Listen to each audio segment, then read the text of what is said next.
gents. See you later, bye.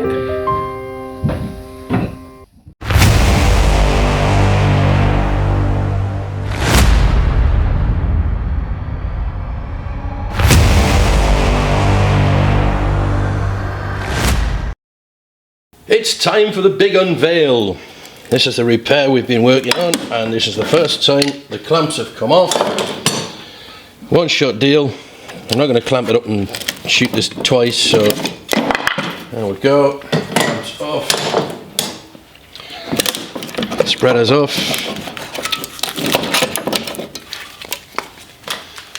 And there it is. Solid, fixed, wonderful. We're back. A few days late this week because I had to do some catching up with the crocked foot incident, but here we are and we're back on this sill, straight down to business. This is the one we took apart last week, and a bit of a recap for anyone who's just arrived. And I got a great message last week, said Finland is watching, so welcome Finland. This piece here, this great gaping wound in here, this was cut out to see if we could straighten the sill. I wasn't convinced it would pull, but it did, it straightened. It's smashed all the way through at this point. You can see whatever went on in there, which I don't know what it is because I can't see far enough. So everywhere I've drawn and everywhere that's hatched, that's all coming out, and we'll get a look at what's left after that.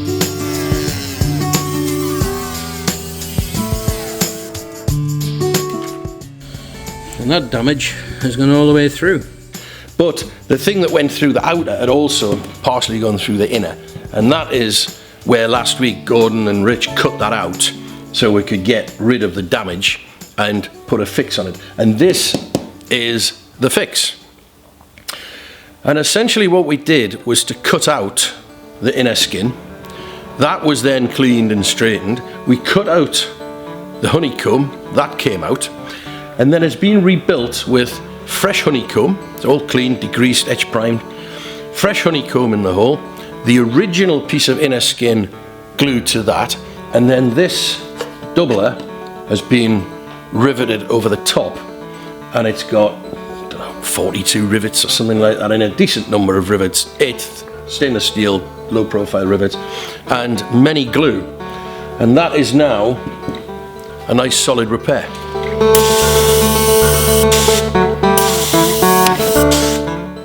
So there you have it. That's how all of that went together. And it's, I have to say, I'm very pleased with that. And we now have a repair scheme to put this outer skin back. And I'll show you how that works, because it's a bit crafty. I like this one. This is the first stage of making the repair section to close the big hole in the outside of the sill, or one of the big holes in one side of the sill. 1mm aluminium, made in 3 sections, welded together, etch primed, ready for glue. Nice layer of glue on there. Time to put some honeycomb on. Honeycomb on. Just need to fit the lid and we're there. And there it is, all laid up, clamped. We just need the good old faithful King's resin in there to set solid, and we have the start of the repair for the big hole in the sill. I'll explain it when I can get it out from under the clamps. And the end result is that, which is a honeycomb panel in its own right. It's all one piece, but it's thin, it's a narrower core. So the outside thickness of that is the same as the inside thickness of that. So that will fit inside, which means that can be used to join the gap, to bridge the gap between the original sill that's still there and the new piece we have to fix. So we can now put the original skins either side of this with a slightly thicker core, and this will become one full-size panel that will then go into the sill where we cut the piece out, and it'll have a nice lap joint either side for some glue and rivets, and that will be solid. And this is how you're supposed to do it. We've spoken to the composite lightweight structures people and said, how do you join 2 panels together? And that's how it's done. So we've done it. So we'll get it plugged into the sill and see what it looks like. So that is where that's going to fit. We're going to knock the core out. That'll slot down inside the old honeycomb, and it will then allow us to fit a new skin over the top, core in the middle. That's going to be brilliant. That side's gone down pretty much. That's more or less where we want it. Actually, that's not far off either, is it? No. No, that's... Oh, that seems to be it then. That's it all the way around, all the way down. And it's straightened that nicely as well, isn't it? Yes. Having seen that the paint stripper worked exceptionally well on paint, we thought we'd give it a little try on the blue adhesive on the back that used to be stuck to the honeycomb, because we need to really save that piece of metal. Let's try the fancy paint stripper on the blue adhesive on the inside of the honeycomb, because when this is clean, I'm going to have a go at welding it, even though it's only half mil. Yikes. Well, the new paint stripper gets rid of the blue adhesive as well. You can get that off easily with heat, but it still leaves it a bit crusty. But the new paint stripper shifts that. So that worked very well. Now the plan was to weld all this back together for a couple of reasons. I've always got two reasons. One is because it would be nice to save it, and it would be nice to work out a process for welding it. But the other reason is that if we can weld this material, we can save a big old chunk from the front of the car, namely the plank, the bit that goes between the A posts, which is currently snapped in half. Yeah, so that's, yeah. That bit and that bit. I think I went something like... And it went something like that. Like that.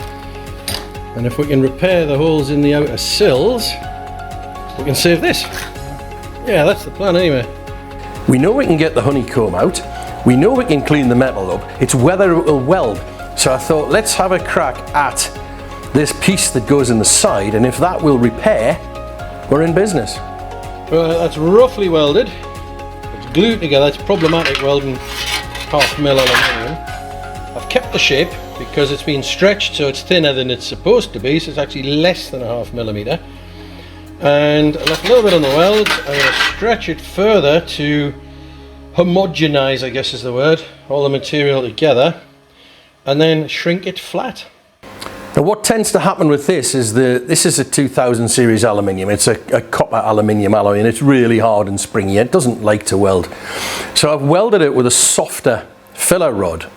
And the way I found to get this to work is to weld it and dress it, and then stretch it with a hammer, and then shrink it again, and then stretch it the other way and shrink it, and to keep going, and you end up with a nice homogeneous join where it's welded so it doesn't want to crack anymore.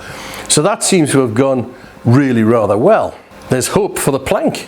We might just be able to mend that. That's the outer skin welded back together and largely dressed. Still a bit to do, there's a few little areas that aren't finished, but we'll get to them, and then we can use that as the outer skin of a new piece of honeycomb with new core to make a repair patch out of itself. Yeah, could have made a new one. Where's the fun in that? You'll no doubt also remember this area where there was a split and we had some fun with the dye penetrant test. That now has a new doubler. That's 1.5 mil material. It's going down with 4 mil rivets. Just needs the glue and the rivets. We know how that goes. There's some fresh core to go in the top, but we'll probably do that last. But that job's in hand. That's ongoing. We'll get that done in a few days, and that'll be another thing fixed. Going well. We also progressed Albie's little job. Now, you have to remember, Albie isn't a fabricator. His background is mending fridges or something of that nature. So this is all new, and this is how Bluebird Project's always worked. People come in here with no skills, and they follow around the people who've worked out how to do stuff, and they learn how to do it, and then they pick it up and run with it. So Albie's quite a long way down the way with his little attachment angle. It seems to be taking an age, but it's softly, softly catchy monkey, and it's coming on very well. And once that one's done, he'll just wander off and do the other side, we hope, because nobody else wants the job. So we're going to take this bit out. Yep. And we're going to take that bit out, that piece there, and that'll let you get around this corner, yeah? Yep.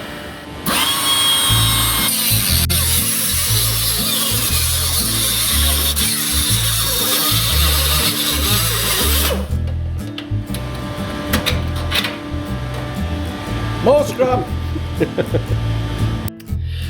Yeah, for the viewers out there, we've got about 50 bazillion spot welds to shift to get a stupid little strip of metal off. Never mind. This is where the time goes. You do realise that stuff in a bottle's 20 quid a bottle, don't you? You're using it like you used to put your Old Spice on in the 70s. High karate, I'll have you know.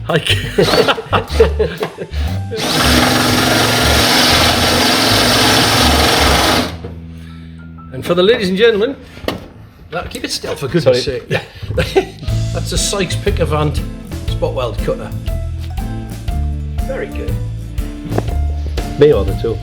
The tool. Well, the tool. You are a tool. Have you missed one? I think so. I always miss one. So rivet tools. You've centre punched it. Oh yeah. So you knew it was there. Nearly off. Have you got it loose, Albie? There might be one more. One more we can't see. It's coming. What you'll have to do, once you get that free, you'll have to dress all these welds off with a grinder. So as much as you're going to get, I think. You need one of these.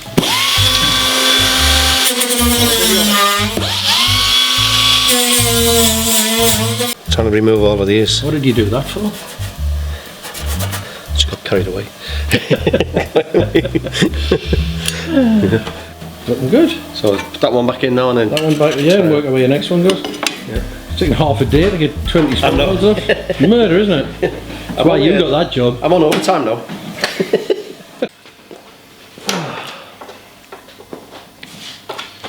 Tea break. Tea break. Tea break. It's my cup of tea now. Yeah. It's my cup of tea. There's nothing wrong with a cup of tea. What did you see the colour of it? Like it's a bit. What's the right word? Insipid. Insipid. It's like Yorkshire tea. Now, how did tea end up in Yorkshire? It doesn't grow in Yorkshire. Does it? How did it end up in Yorkshire? It's grown in Ceylon and China and these places, isn't it? God knows. I don't know. I have not a clue. And is your foot alright then, yeah? Foot, it's... I can't like your boots. Oh, that boot. Yeah, it was a false alarm. Of course, you filled it up with shrapnel. Could you not, could you not have moved it? Could you not have moved that before you filled it up with shrapnel, you hooligan? There, you can go up there. That's it. Permanent reminder to not fall down the stairs. And we had an old friend leave the fold this week. Richie's 6R4 tub. It's been completely scratch built in the workshop, measured from the original, every pressing, every corner, every angle, meticulously done, but now it has to go to Richie's workshop so it can be mated up to the rest of the body shell, and that will give Rich a complete centre section for his 6R4. I'm sure we'll keep up with the build as he goes, but it's been good fun. We've enjoyed working on it. That's good. Fallout. So you're going to move the tub now? Tub next. Cup of tea, then the tub. Cup of tea. Albie's on tea duty. And I'll set it up in my garage and I'll be able to suspend the engine in the tub at the back and weld it. And it's there. And then you're going to put the rest of the shell in it? And then when it's sunny, I'll be ringing these up when we're having a pizza party at my house whilst he's on the shell. Yeah, whilst I put the shell over the tub. Cutting discs and pizzas? Yeah. Excellent. Exactly. Oh, I'm up for that. We're getting rid of Richie's junk. Hey!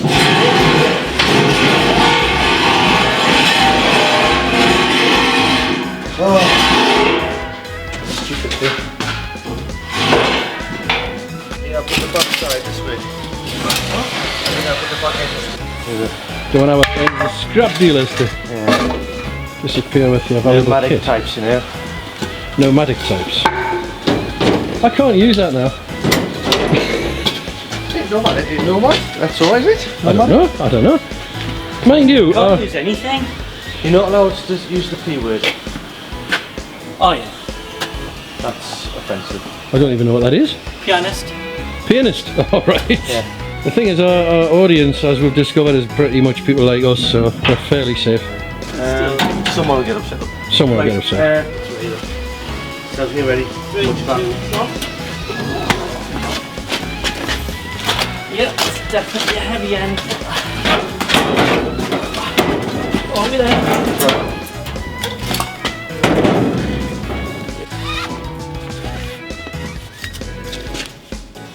No. You're checking it all that. Well, I'm driver, so it's always going to be my load, isn't it? Push. That's it. So there you go. It's gone, and we've got some more workshop space. I'm sure we'll fill it up with junk sooner or later. And then we decided we had to change a light fitting. It was doing the blinky, blinky, blink thing and driving us crackers. We should swap them all out really and put LEDs in, but we haven't got to it. So we thought we'd change one. But it couldn't just be changed. It had to become the usual Bluebird Project comedy of errors. Does this contrivance of yours have a name? The Widowmaker, I think. The thoughts were... So what was the last cry? Let us fathom this out so it looks like we know what we're doing. Yeah. Right, okay. So the initial thoughts of safety, Yeah. which there are none, was a ratchet strap round here, Yeah. a ratchet strap through there to stop them splaying, Right. and John goes up, John goes up. Yeah. and he doesn't I think he's the electrician. he's the spark. I think I need to do a piece to camera here. Yes, we've just been to see John in hospital and he's much better, and now we'd like to show you how it all began. With a little can-do attitude, you could be a quadriplegic too. I can do an epic voiceover for this. Yes, those brave electricians sending the letters at the very top of Everest. Just checking how wibbly wobbly it is. Right, back down the middle. Back down.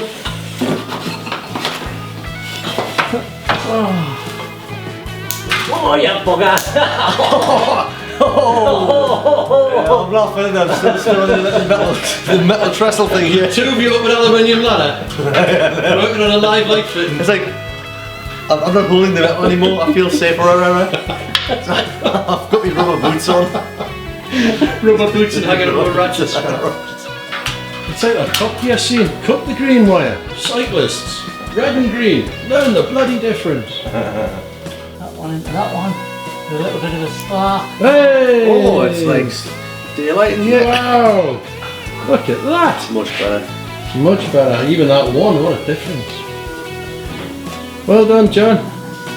And Richie. And Albie. Albie never stopped once. Actually, you got to start to stop, don't you? If you believe that, you'll believe anything. Well, that's about everything for this week. Fair bit of work gone on there, and we've got quite a lot lined up for next week too. So, as usual, thank you for watching. There's also been a bit of word on our old friend Bluebird, so middle of next week I'll get a little film out with an update on what's happened there. There's a bit to tell on that one. So we will see you then, and we'll crack on with the RS200. Don't forget to subscribe if I've not said that already.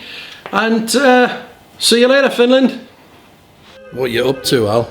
Making gussets for our ECM pod for a Jaguar. Right, I got wrong for mentioning talc and cracks last week, so making gussets is bound to cause trouble. Absolutely, it will be. It's just a gusset. Right. Gussets. Enjoy your gussets. Yeah, I will do. Subtitles, because I'm Scouse. I have to put subtitles on you because you're Scouse. Terrible that. Needs must, you know. We've never had a Scouser on the crew before. No, I don't think so. I'll look you up. Nothing's gone missing yet, either. I didn't want to see As far as you know. that used to have wheels on it.